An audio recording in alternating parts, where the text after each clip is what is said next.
So let's see how light we could really get this Razer Viper Cobra and see what Razer should have done or could have done, but they didn't, and instead they gave us a brick 77 gram Razer Viper Mini, which is a disappointment. But we're going to make it a lot better. This could be the first non-destructive mod, and then there will be another video that's a destructive mod.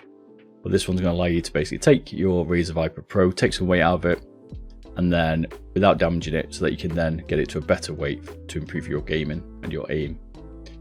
So I'm Beardedbob, been around for 44 years, been gaming for 35 plus, love gaming tech, love mods, obsessed with gaming mice it seems to be. And if you want to get a competitive edge with this, well, you're definitely at the right channel.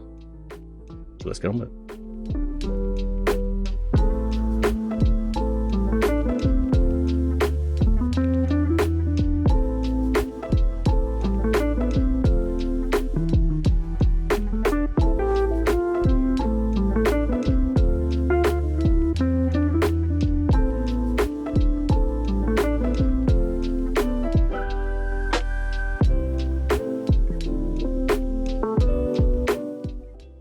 Back on, but we will show it.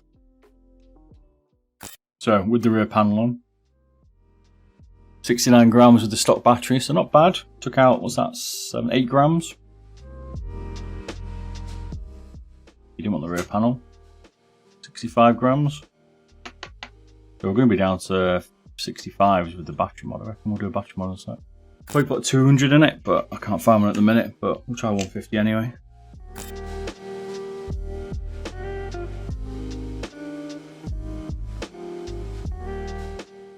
Can get the right connector. You're going to need, I think it's a 1mm JST. I'll show you without that. We'll just put this one in anyway and pretend it's been soldered. You can cut the connection. We'll show you on the destructive one how you cut it. We'll just do this for the weight. So now it's got a 150mAh battery in it. 150 or 200 you could get there. 200 is like another gram, I think. There you go. 63 grams. That's pretty low already, to be fair. 200 I would have though.